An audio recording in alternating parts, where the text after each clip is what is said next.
الحمد لله رب العالمين والعاقبة للمتقين ولا عدوان إلا على الظالمين وأشهد أن لا إله إلا الله وحده لا شريك له ولي الصالحين وأشهد أن محمدا عبده ورسوله وصفيه من خلقه وخليله سيد الأولين والآخرين اللهم صل عليه وعلى آله وصحبه ومن اتبعهم بإحسان إلى يوم الدين أما بعد.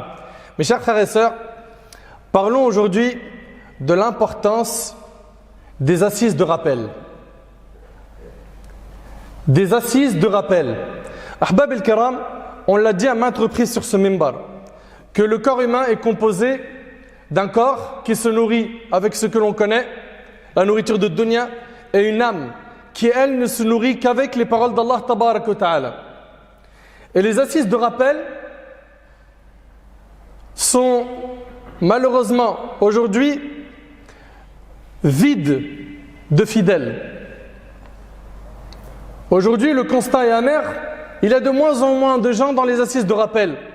Quand il y a un discours à la mosquée, je ne parle pas du discours du vendredi, un dars, une conférence qui va être donnée, un séminaire pour apprendre la religion, on a de moins en moins de jeunes et de moins jeunes qui assistent.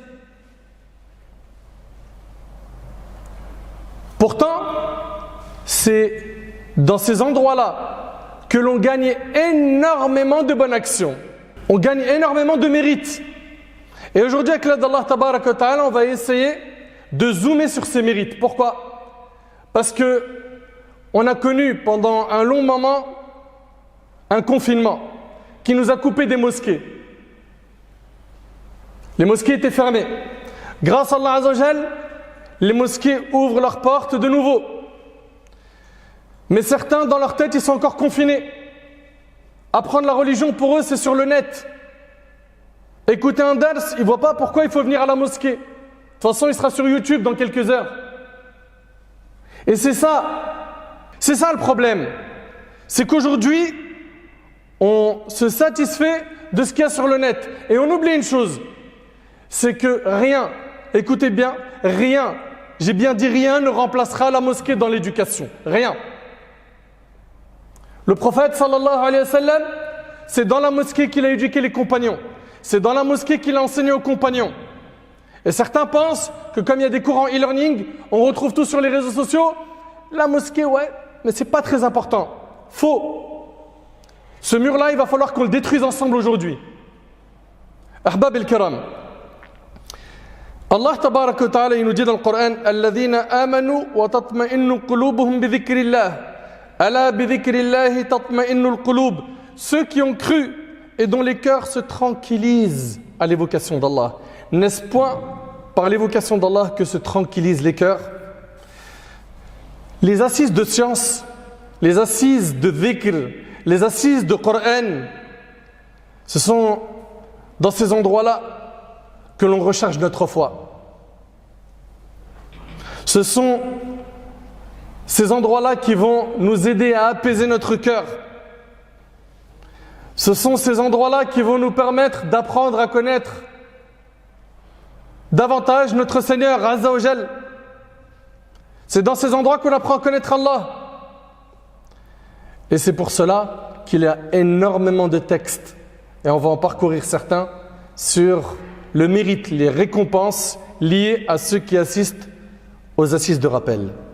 Ahbab el-Kiram, regardez avec moi ces quelques hadiths du bien-aimé Muhammad sallallahu alayhi wa sallam. Selon Abu Huraira radiyallahu anhu, le prophète sallallahu alayhi wa sallam a dit: Allah dispose d'anges qui parcourent les chemins à la recherche de ceux qui évoquent Allah.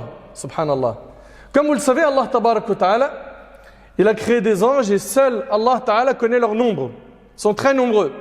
Parmi eux, certains connaissent leur nom. Jibril, Mikaïl, on connaît Israfil, Munkar ou Nakir, etc. Et il y a des anges qu'Allah tabarak wa ta'ala a créés. Écoutez bien, eux, ils parcourent les chemins à la recherche de ceux qui vont évoquer Allah. Lorsqu'ils trouvent un groupe de gens qui le font, ils s'interpellent en ces termes. Venez, voici ce que vous recherchez. Venez, voici ce que vous cherchiez. C'est ça que vous êtes en train de chercher, les endroits où on parle d'Allah. Et donc les anges vont s'appeler les uns les autres. Ils voltigent alors avec leurs ailes vers le ciel le plus rapproché. Ils vont commencer à entourer les fils d'Adam jusqu'à atteindre le ciel le plus rapproché. Et Allah Ta'ala, bien qu'il soit mieux informé qu'eux, il leur demande « Que disent mes serviteurs ?» Les anges répondent « Ils proclament ta gloire. Ils disent que tu es le plus grand. Ils te louent, ils te glorifient. » Et Allah Ta'ala, il dit, alors qu'il connaît la réponse, il dit « M'ont-ils vu ?» Les anges disent « Non, par Allah. Ils ne t'ont pas vu. » Allah Ta'ala dit « Et qu'en serait-il s'ils m'avaient vu ?» Qu'en serait-il si on avait vu Allah? Posez-vous la question. S'ils t'avaient vu, disent les anges, leur adoration serait encore plus vive, leur acclamation plus intense et leur glorification plus nombreuse. Que demandent-ils? Ils te demandent le paradis. Allah leur dit, l'ont-ils vu?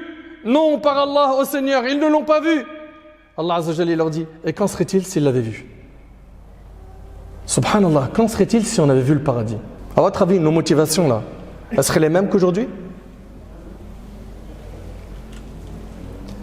Et qu'en serait-il? Et qu'en serait-il s'il l'avait vu? S'il l'avait vu, il serait plus avide de l'obtenir. Il le chercherait avec plus d'insistance et le désirerait plus vivement encore. Contre quoi cherche-t-il ma protection, dit Allah? Contre l'enfer. Ensuite Allah dit, l'ont-ils vu? Les anges disent, non par Allah, ô Seigneur, ils ne l'ont pas vu. Sinon ils seraient plus empressés à le fuir et on éprouverait une crainte plus vive. Et là Allah Tabarak wa Ta'ala dit, écoute attentivement s'il vous plaît. Ce sont des gens qui se sont rassemblés pour le rappel d'Allah. Allah Ta'ala il dit, je vous prends à témoin que je leur pardonne. Allahu Akbar. Par le simple fait qu'ils sont venus participer à l'assise de rappel. Et là, un des anges dit, il y a parmi eux un tel qui ne fait pas partie du groupe. Il est seulement venu pour une affaire personnelle. Il y en a un, il n'est pas venu pour écouter le rappel. Il est venu pour autre chose. Mais il est là, il est dans l'assemblée. Allah répond, des compagnons tels que ceux qui se trouvent en leur compagnie ne connaîtront pas le malheur rapporté par Bukhari Muslim, sachant qu'il fait partie du groupe, lui aussi lui est pardonné. Vous entendez? Quand vous assistez aux assises de rappel, au cercle de science, Allah Tabarak wa Ta'ala vous pardonne vos péchés. Parmi les mérites des assises de rappel, je vous demande, Allah ibarik fikoum, de méditer avec votre cœur ce hadith qui est extraordinaire. Abu Sa'id al-Khudri radiyallahu anhu rapporte, Muawiyah radiyallahu anhu, ce noble compagnon, Allah a trouvé un groupe de gens réunis dans la mosquée et il leur demanda, qu'est-ce qui vous a réunis? Nous nous sommes réunis pour évoquer Allah, répondirent-ils. Ensuite Muawiyah leur dit, par Allah, est-ce la seule raison de votre réunion? Oui, c'est la seule raison. Et là il leur dit, je ne vous ai pas fait jurer parce que j'avais des doutes à votre rencontre, mais parmi tous ceux qui ont une position analogue à la mienne auprès du prophète sallallahu alayhi wa sallam, je suis le moins avare à rapporter ses propos. Muawiyah raconta alors, le prophète sallallahu alayhi wa sallam alla un jour trouver un groupe de gens qui s'étaient réunis et leur demanda, qu'est-ce qui vous a réunis? Là c'est le prophète sallallahu alayhi wa sallam. Il avait un groupe de gens qui étaient réunis, il leur a dit, qu'est-ce qui vous a réunis? Ils ont dit, nous nous sommes réunis pour évoquer Allah, le louer pour nous avoir guidés vers l'islam. Et pour ce dont il nous a gratifiés, répondirent-ils.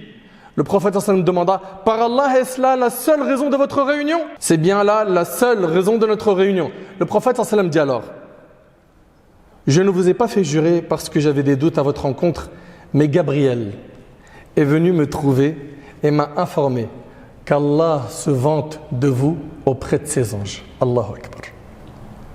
Allahu Akbar. Et le hadith il est rapporté par l'imam Muslim. Il va falloir qu'on médite cette phrase, la dernière phrase du hadith.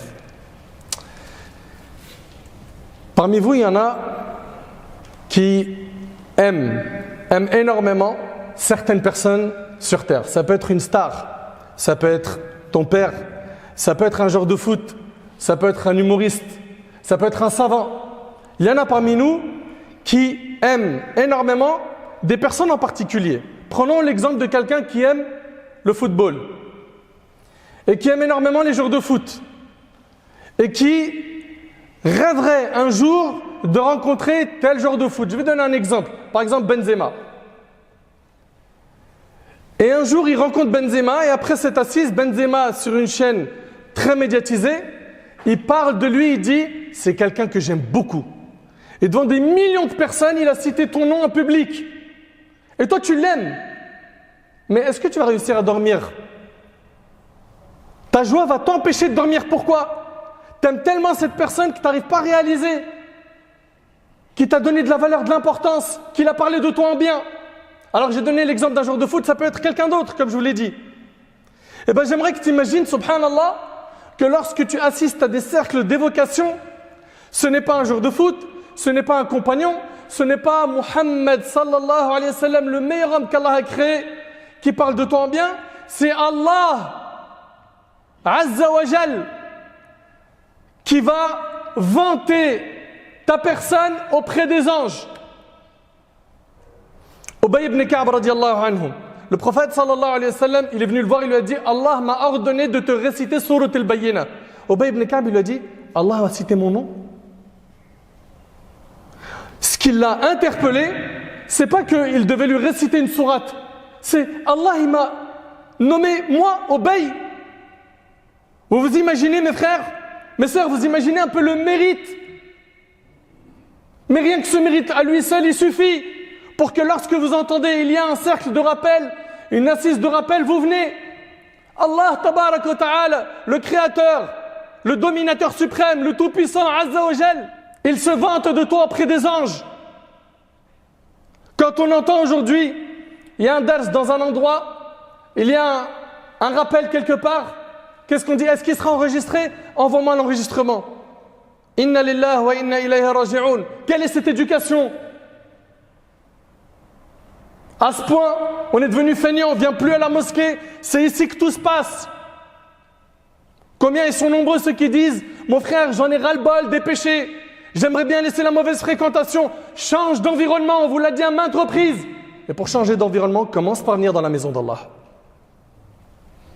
C'est ici que tu fréquenteras des pieux, c'est ici que tu feras de bonnes connaissances, c'est ici où tu vas t'enrichir spirituellement, tu vas augmenter ta foi et tes connaissances, tu vas t'améliorer, tu seras quelqu'un de meilleur. Mais pour cela, il va falloir que tu fasses cet effort. Et l'ego, le nafs, déteste l'effort.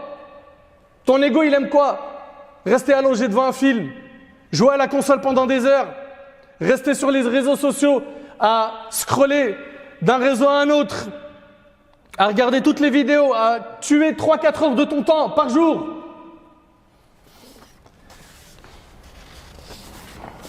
D'après Sahl ibn al-Handaliya, radiyallahu anhuma, le prophète sallallahu alayhi wa sallam a dit il n'y a aucun groupe qui s'est assis pour une assise dans laquelle il mentionne Allah, puis se lève sans qu'il ne leur soit dit levez-vous, Allah vous a pardonné et a changé vos péchés en bonne action, rapporté par Tabarani.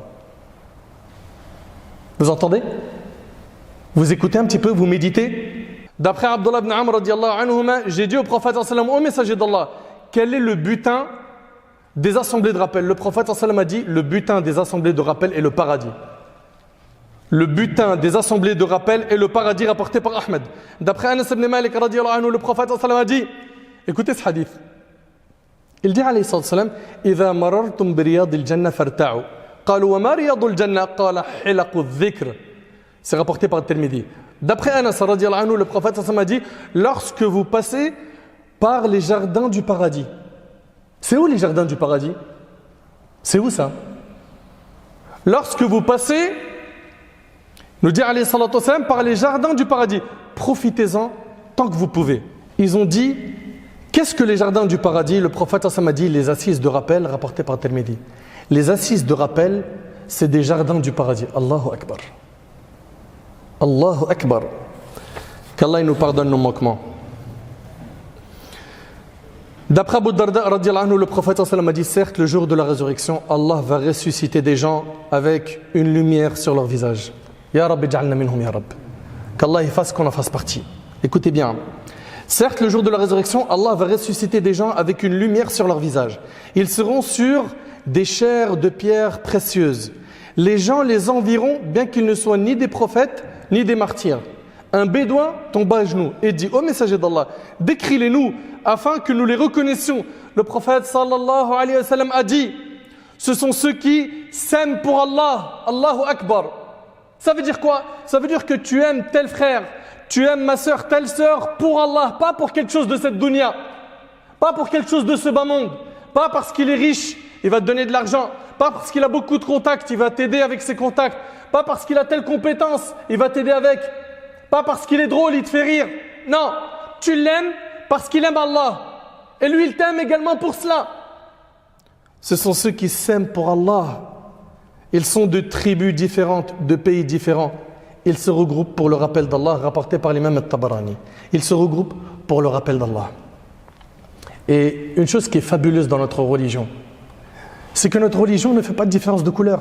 Dans les cercles de rappel, bifadlillah azza wa jal, on a des gens de toute origine, de toute couleur. Et c'est ça la beauté de notre religion. Le racisme a été aboli dans notre religion. À partir du moment où tu es musulman, tu es mon frère, je t'aime pour Allah. Ne laissez pas des ignorants venir nous diviser en disant les Arabes ils sont entre eux, ce qu'on entend malheureusement, les noirs de peau sont entre eux, etc. Non, c'est faux. Dans notre religion, on est ensemble. On est tous sous le même toit. L'islam, on s'aime, on s'entraide. Il y a une vraie union, une vraie force par cette union. Il n'y a que l'ignorance qui nous divise. Après avoir écouté tout cela, comment est-ce qu'on peut se détourner des cercles d'évocation, des cercles de rappel, des assises de rappel? Quand on médite tous ces hadiths, on s'aperçoit que se réunir pour évoquer Allah, pour se rappeler Allah, ça a un énorme mérite. Parmi les formes d'assises de rappel, on a quoi? Le fait de se remémorer, de se rappeler mutuellement les bienfaits de notre Seigneur. Le fait d'aborder des discours qui vont adoucir les cœurs. Le fait de parler de l'au-delà.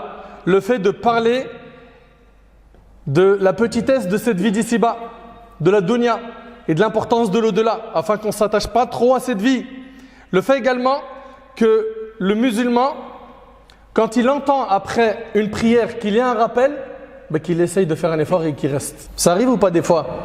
On finit salat, il y a une table qui est posée, on vous dit il y aura un rappel de tel cheikh, tel conférencier, et tout le monde part, illa man rahimallah, sauf ceux à qui Allah fait miséricorde.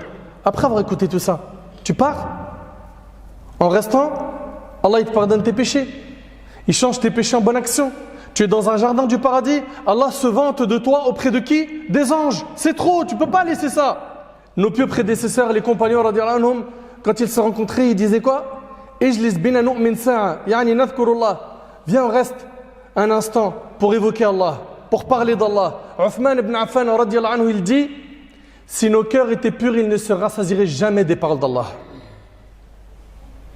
Si nos cœurs étaient purs, on ne se rassasierait jamais des paroles d'Allah. Dans un hadith, le prophète alayhi salatu wassalam, il dit, la tukthiru al-kalam bighayri dhikrillah. Ne multipliez pas le parler, le fait de parler beaucoup sans évoquer Allah, car la multiplication du parler sans évoquer Allah rend le cœur dur. Et la personne la plus éloignée d'Allah le jour du jugement, c'est celle qui a un cœur dur. Qu'Allah nous en préserve. Parlons d'Allah.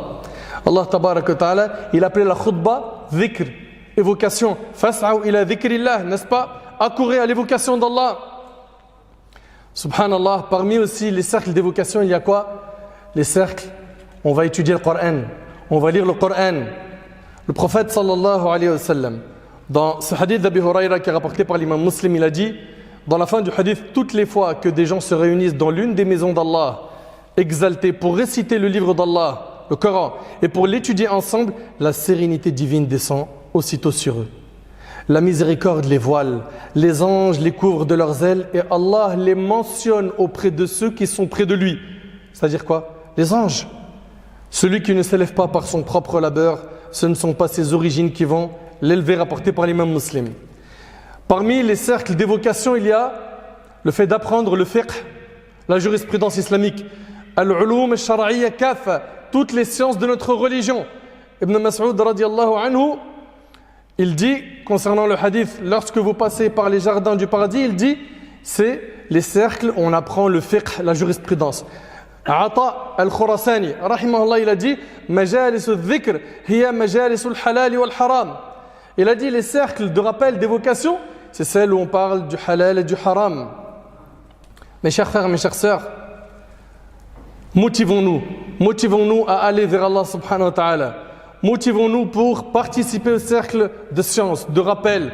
Et quand une personne reste également avec sa famille, qu'elle évoque Allah, qu'elle parle d'Allah. Quand il est en promenade ou en voyage, en vacances avec des amis ou sa famille, qu'il parle d'Allah, qu'il ne coupe pas le lien avec le Coran, qu'ils évoquent leur Seigneur Azza wa Jal. Et c'est de cette manière que nos cœurs rayonneront avec les paroles d'Allah Tabaraka wa Ta'ala. C'est comme ça qu'on connaîtra l'apaisement intérieur, c'est comme ça que les anges nous encercleront, c'est comme cela qu'Allah Subhanahu wa Ta'ala se vante de ses serviteurs auprès de ses anges quand ils participent au cercle de dhikr. Allah Azza wa Jalla dit « Fadhkuruni adhkurukum washkuru li wa la takfurun » Souvenez-vous de moi, je vous récompenserai. Remerciez-moi et ne soyez pas ingrats envers moi. Ahbab el-Karam, j'aime bien finir avec un appel à une action. Maintenant que vous avez écouté toute une khutba complète sur l'importance des cercles d'évocation, dès que vous recevez un message, qu'on vous informe qu'il y a un rappel, un séminaire, un cercle de rappel, un endroit où on peut apprendre le Coran, dès que tu entends cela, non seulement fais le nécessaire pour libérer du temps et venir, on est tous occupés, on a tous énormément de choses à faire, on a des responsabilités, mais il faut vider ce temps. Pourquoi? Pour nourrir notre cœur, nourrir notre âme et partager l'information également. Des fois, toi, tu ne peux pas y aller. Le minimum, c'est que tu transfères un maximum de contacts pour qu'ils viennent et ils profitent. Et le prophète a dit Ad-dalu ala al-khayr kafa'ilih, celui qui indique un bien, c'est comme si qu'il l'avait fait lui-même. Asallahu subhanahu wa ta'ala an yanfa'ani bima qultu wa yanfa'akum bima sami'tum.